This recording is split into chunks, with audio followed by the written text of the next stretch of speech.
and they would be right to do so. What meaning there is to be found in the petty vicissitudes of your existence must be gleaned by you, and you alone.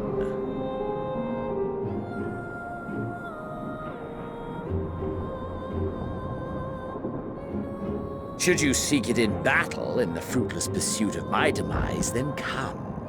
Assume your rightful place as a notch on my blade.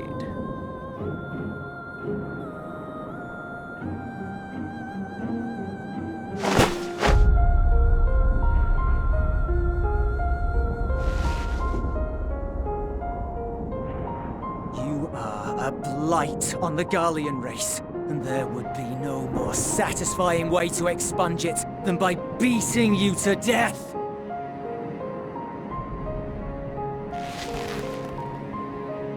But I will not be party to another tragedy. I refuse to lose anyone else because of you. So go. Go! And may we never suffer your madness again!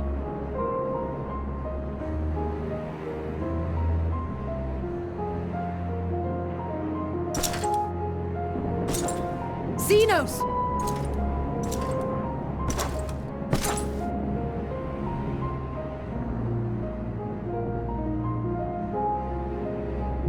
Perhaps you found meaning in living this way.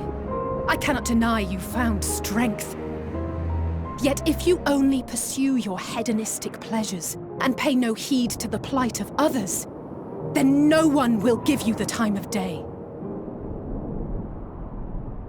You will never get what you want. Not even the battle you pine for so dearly. You'll be alone for an eternity, and you'll deserve every agonizing second of it.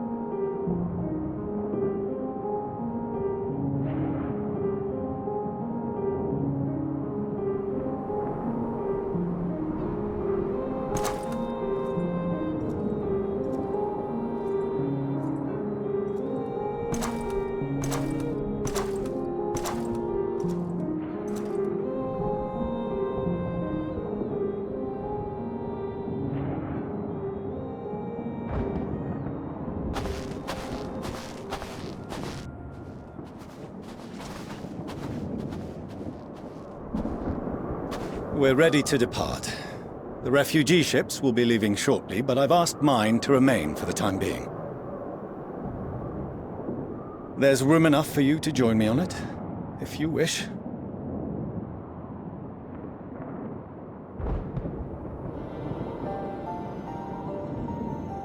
Do contain your surprise. I needn't agree with the Scion's methods or intentions to acknowledge that their deeds are deserving of gratitude. We appreciate the offer. But might I ask why you are delaying your departure? I presume it is not solely for our benefit.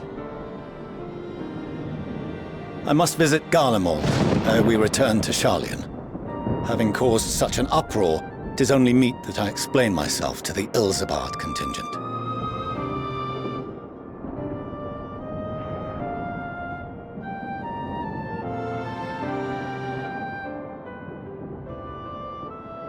Allow us to accompany you then.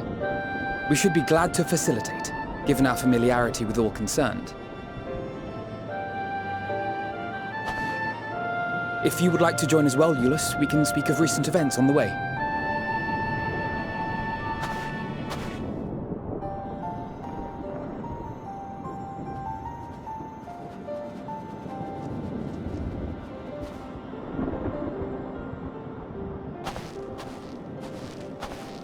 He'll be after your seat on the forum next.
No major injuries then. Good. I briefed the recovered soldiers and sent them on their way as quickly as I could, but nevertheless feared they would not make it in time.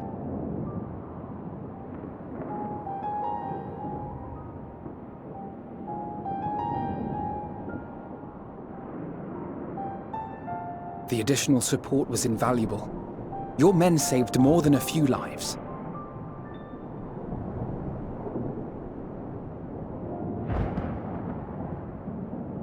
Though not all, I regret to say.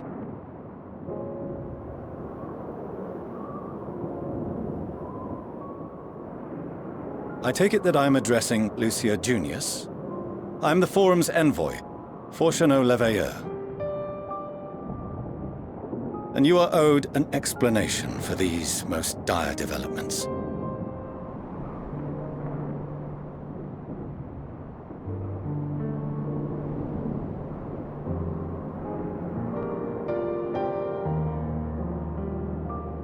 Another trial wrought by the final days. I was beginning to suspect as much. You doubtless feel some consternation having been forced to abandon your original plan. But trust me when I say you were right to send the refugees elsewhere. Beasts have been sighted within the capital. Perhaps it was a stroke of grim fortune that the population was decimated beforehand, as they've yet to appear in any great number, but in time. In any case, Maxima leads the remainder of the contingent in an effort to cull the creatures and evacuate the populace as we speak. Once the airships have taken to the skies, I pray your men can be persuaded to join him. You'll permit us to retain our weapons? I wouldn't have sent you after the Scions were I expecting you to stab them in the back. And I, for one, would not consider past transgressions more relevant than future contributions. Regardless of the circumstances that saw us at odds before, we need men of courage now, more than ever.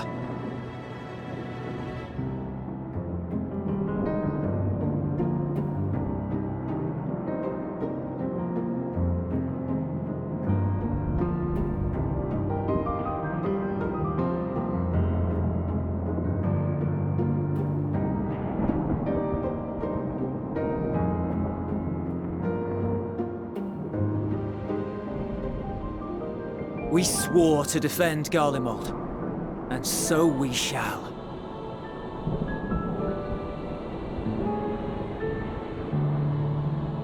It seems you have everything under control. You will excuse me then, for mine own duties await. A moment, Master Fortuneau. You did desire to express your appreciation for services rendered, did you not? I did. Though if you intend to again ask that Charlian alter its course, you will find my gratitude insufficient. 'Tis nothing so onerous. I wish to hear the details of this grand endeavor of yours.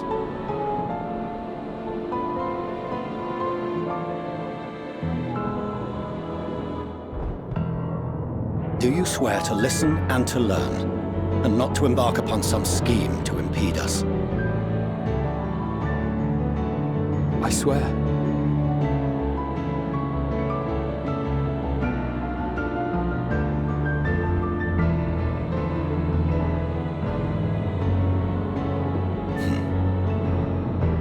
Any other, I would doubt. But you, I trust to keep your word. For not once have you broken it. Very well. I will request that the Forum make you privy to our plans. You may await our summons at the Baldessian Annex, assuming the decision is in your favor. Does that suffice? It does. You have my thanks. Excellent. You can regale us with tales of your most recent sojourn to the First while we wait.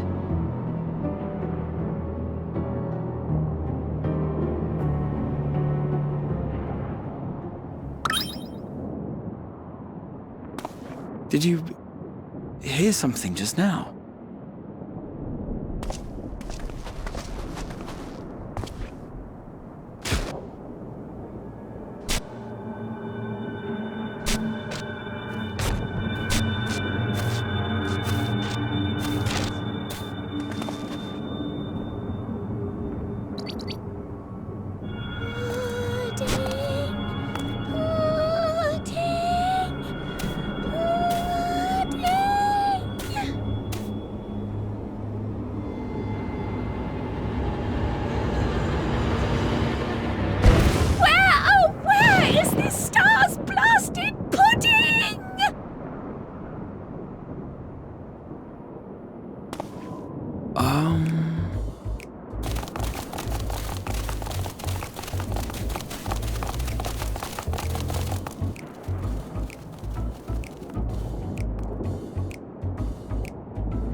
Dawn may banish even the darkest night, and to this bitter clime bring warmth and comfort.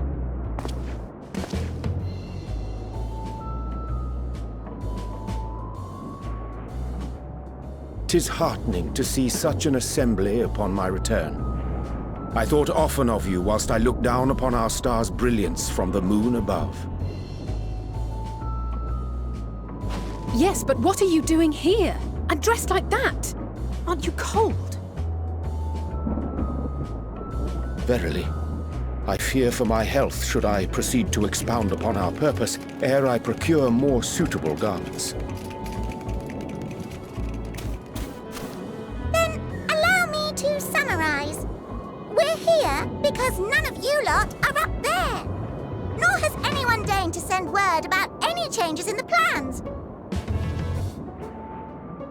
It's rude, is what it is. At least that's what I thought at first, but then folks got to wondering if you weren't in a spot of bother, so we decided to take matters into our own hands. Come down here and help, if our help be needed.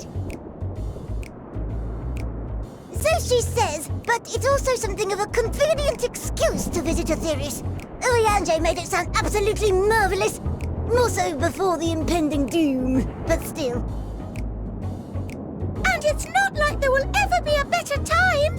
What with the aforementioned doom? Marvellous, they say, yet not an ounce of pudding to be found. I must suffer Oriange's inferior works no more. Hey! Maybe consider the plight of present company before you go blathering on about pudding and doom? Ahem. As I was saying, should you require any assistance with whatever, we are at your disposal. We were born from Heidelin's love for the lives of this star, so naturally we would much prefer to see them continue. Twiddling our thumbs up on the moon is hardly conducive to that, though, is it? Aye, not when you've all got such precious thoughts and feelings and hopes for the future deserving of more active preservation. Speaking to Oriange made us realize that while we've carried out our duties to the letter, we've failed to fulfill them in spirit. From there, it was just a hop, skip, and a jump towards resolving to do better. So please, show us how. Help us help you.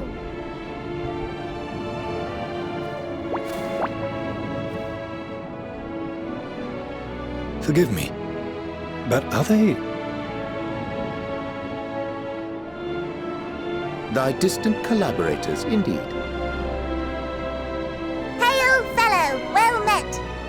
You'd be a member of the Forum, would you? It's an honor and a pleasure to meet you at last.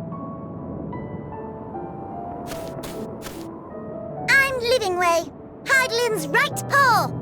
That last bit is very important, as am I, if I may humbly say so myself. I bid you welcome to our star, Livingway. On behalf of the Forum, I thank you for traveling such a distance to meet us. As you have surmised, preparations for the Exodus have not proceeded as smoothly as we had hoped. I should be happy to personally escort you to our headquarters in Charlian, where you may advise us as you deem fit.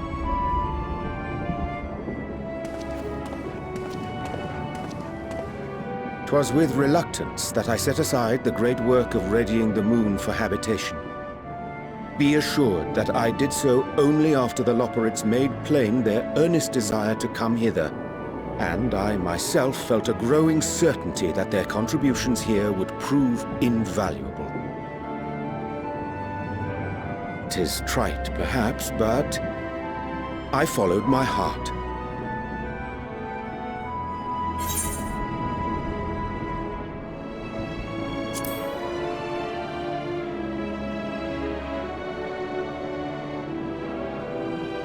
For a time, at least. Nevertheless, 'twas worth the journey to find present company well.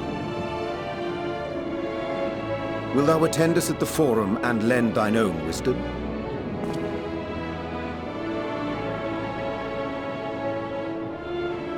If that's all quite settled, can we start moving before Urianger catches his death? Even I'm freezing out here. Oh, I dare say you'll warm up quickly once you're aboard the airship. Sat shoulder to shoulder with our fur-covered friends.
There is a matter I wish to raise with you before we enter. We are here to listen and to learn. But if the Forum's plans are more or less what I expect, then I should like to make a proposal that will serve our ends. By your leave, of course.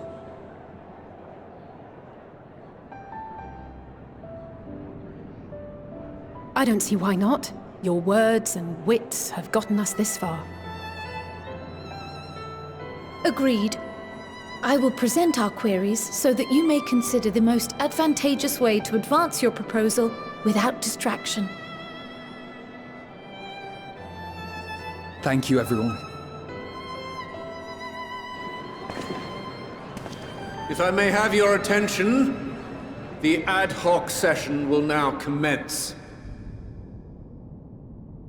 The purpose of today's assembly is to brief the Scions of the Seventh Dawn, at their request, on the Great Exodus.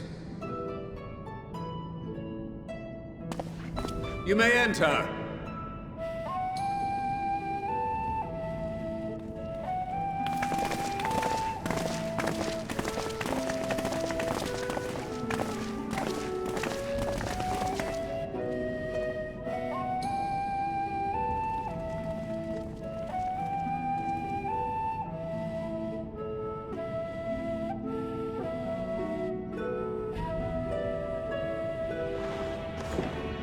On behalf of the Forum, I commend your heroic actions on the Magna Glacies. We shall not soon forget your service to us and the people of Radzat-Han. The Satrap, whom we have informed of the refugees' new arrangements, sings your praises as well. As an expression of our gratitude, we will endeavor to answer your questions as fully and openly as we are able. Then let us begin. First, it is the Forum's objective to ferry the life and knowledge of this star to the moon. Am I correct? You are. It is for this purpose that Sharlayan has labored these many long years. We have collected biological samples and scientific records from across the star.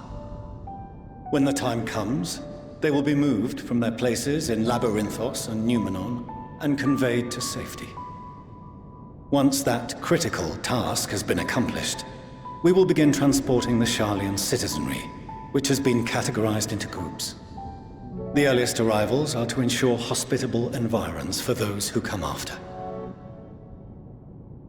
Following our people, we will send those of other nations in turn, beginning with our allies. Radzat-Han was foremost among these, but since the final days have already come to Thavnair, we saw fit to include the refugees with earlier groupings. An ambitious plan. You have accounted for the safety of all nations and tribes, then? As many as we can. And how, pray tell, do you decide who to leave behind? To journey beyond the sky is an unprecedented and immeasurably difficult endeavor. Introducing sources of inevitable conflict would condemn all to certain death.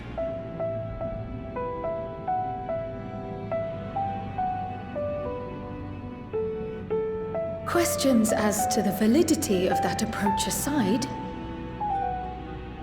are your plans proceeding apace? We're under the impression that your primary means of celestial transportation is incomplete.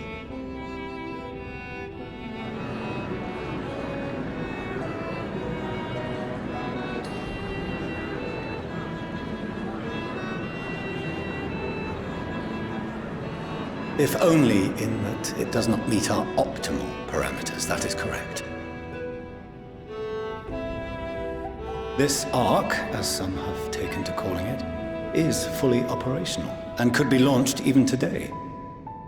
However, the final days have progressed more quickly than we anticipated.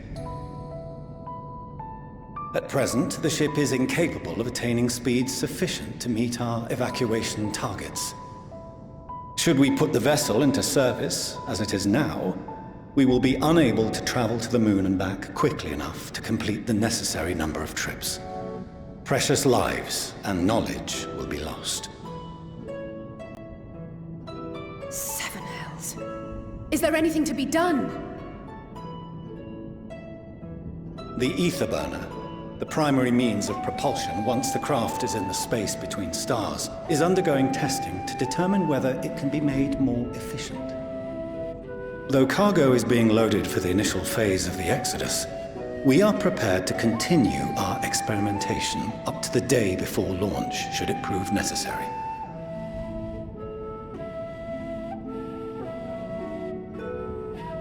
What if the Scions were to solve your problem?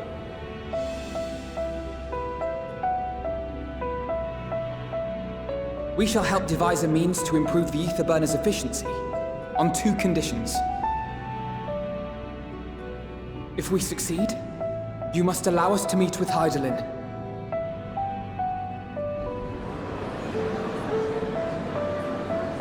"'Twas simple enough to deduce. You have a Concord, and so you would never have abandoned the Anti-Tower had you no other means of communication. One far more convenient, I suspect.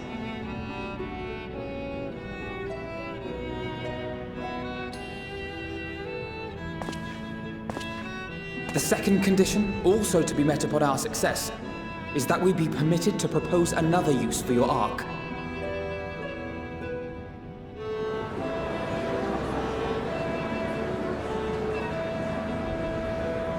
We would be at liberty to refuse this proposal. Of course.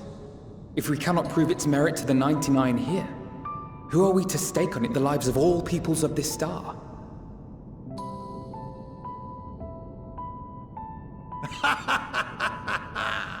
Delightful as always, Master Alfino.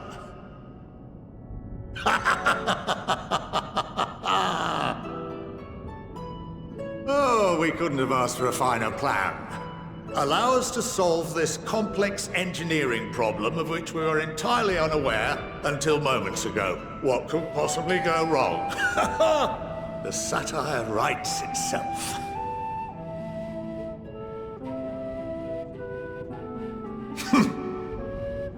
Yet, what field has not benefited from a change in perspective? When we are at wit's end, what we need is not the same dry theories recited ad nauseam, but fresh inspiration.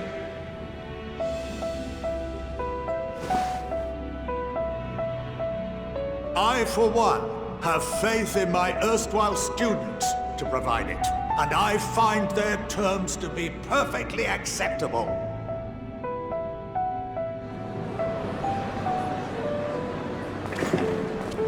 Order! Order! We have no time to waste on debate.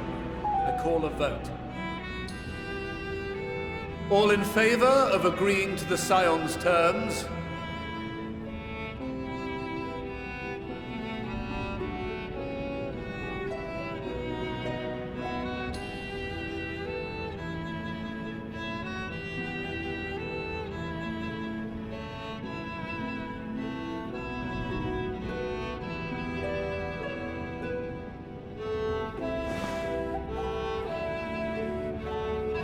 "71 in favor, 28 against. The ayes have it.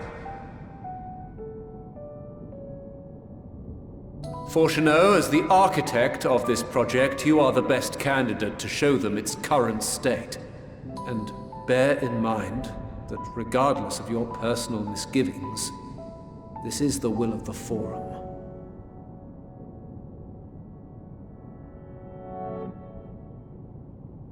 Very well.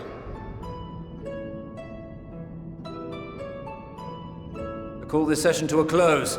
Return to your tasks with urgency. The final days wait for none.